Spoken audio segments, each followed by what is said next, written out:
মালিক কে? আরে হাত তুলে বলো কে? এখানেও আল্লাহ ইচ্ছা করলে আমাদেরকে বান্দা থেকে বন্ধু বানাইতে পারে কি পারে না? আরো জোরে বলো, পারে কি পারে না? ও যুবকের দল, পায়ে ধরে বইলা দিয়া যাক, এবার আল্লাহ বলবে বান্দা তুমি আমারে বলছো আর কিছু চাইবা না, তুমি আমার কাছে চাইলা। এবার বান্দা বলবে আল্লাহ কথা দিলাম, তোমার কাছে আর কিছু চাইতাম না।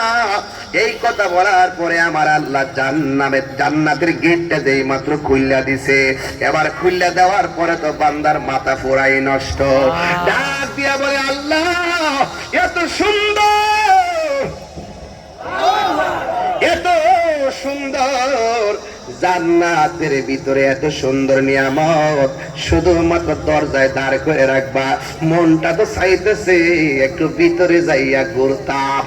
এই কথা বলার পরে আমার আল্লাহ কয় তোমার আমি বলছি আমার কাছে কিছু চাইবা না, তুমিও বলছো চাইবা না, একের পর এক তুমি শুধু আমার কাছে চাইতে আসো, কারণটা কি? তখন বান্দা আল্লাহরে ডাক দিয়ে কইবে আল্লাহ তুমি না কোরআনে বলছো লা তাকনাতু মির রাহমাতিল্লাহ,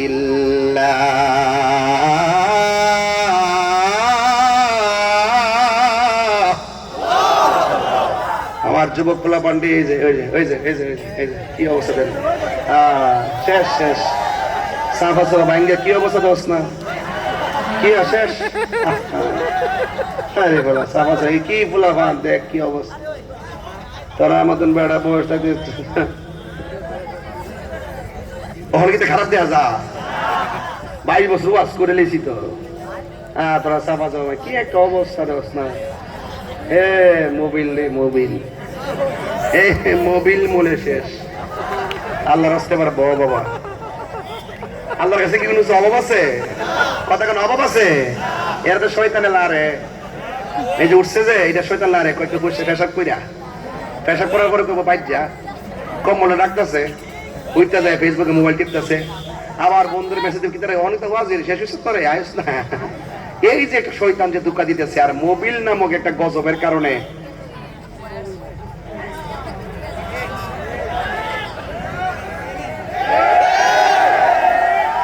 আজকে রাত্রে ওয়াদা করেন ঘুমানোর সময় সূরা ইয়াসিন লাগায়া ঘুমাবেন, সূরা আর রহমান লাগায়া ঘুমাবেন, ইউটিউবে সার্চ দিবেন সূরা আর রহমান, শুনবেন দেখবেন ঘুম এসে গেছে। মারহাবা বল।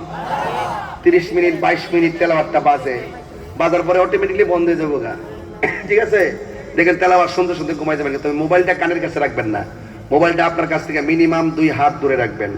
রাত্রেবেলা কখনো মোবাইল কাছে নিয়ে ঘুমাবেন না, ঠিক আছে? তো আমার মোবাইল চার্জ দিয়ে কখনো কথা বলবেন না, এবং মোবাইলে কখনো চার্জ দিয়ে কিছু শুনবেন না। আমাকে বুঝতে পেরেছি?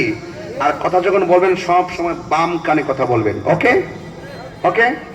আর অপচয় করবেন না, অপচয় একদম করা যাবে না, অপচয় করা যাবে না। যেই টাকাটা না হলে ন্যূনতম আপনি ফেসবুক চালান, কিন্তু আপনি এভাবে লাগাতারে মোবাইলে পড়ে থাকবেন না, আপনার অধিকাংশ সময় মোবাইল আপনাকে কেড়ে নিচ্ছে। আপনার মনে রাখতে দেখবেন বন্ধু, এত বন্ধু, আগের বন্ধুগুলো কিন্তু অনেক দামি ছিল, একসাথে ফোন দিয়ে একসাথে বাড়িতে গেছে, একসাথে নিয়ে পয়সা কথা বলতেছে, একের পরে এক পারিবারিক সুখ দুঃখ বলে। আর এখন কিছু দেখেন বন্ধু 7 জন ঠিকই যা একসাথে হাঁটতেছে, হাঁটতে হাঁটতে হাঁটতে হাঁটতে একটা ব্রিজের উপরে বসার পরে কিরে কি অবস্থা, খালি শুধুমাত্র মানে 1.5 মিনিট কথা কম, এই 1.5 মিনিট পরে যে মোবাইলে ডুহে কেউ সাথে কেউ কথা কয়, একবার গুরুস্থান, কারোর সঙ্গে কেউ কথা বলে না। এই গজব, মোবাইল নামক গজব আপনার মূল্যবান সময় কেড়ে নিচ্ছে। যেই সময়টা এরকম কেড়ে দিবেন, সেই সময়টা কোরআন তেলাওয়াত করবেন। কথা বলেন ঠিক কিনা বলেন? রহমত দেওয়ার মালিক কে? আল্লাহ। মেহেরবান তুমি, মেহেরবান, মেহেরবান তুমি, মেহেরবান, সবাই মেহেরবান তুমি, মেহেরবান, মেহেরবান তুমি, মেহেরবান।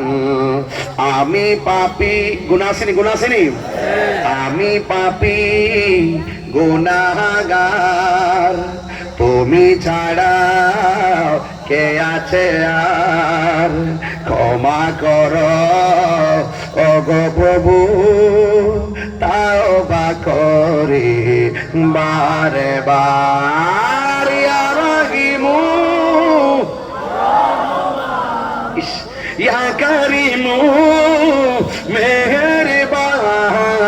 ইয়া রাহিমু রহমান ইয়া কারিমু মেহেরবান মেহেরবান তুমি মেহেরবান মেহেরবান তুমি মেহেরবান সবাই মেহেরবান মেহেরবান তুমি মেহেরবান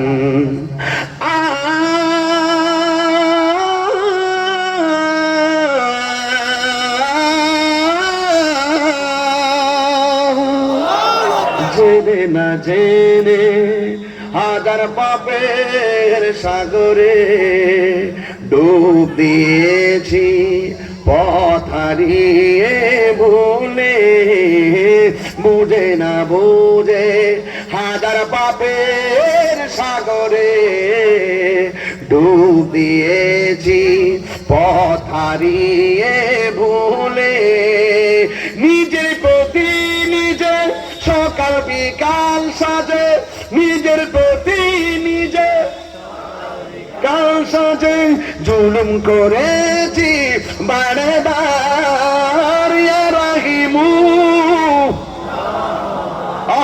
ইয়া কারিমু মেহেরবান ইয়া রাহিমু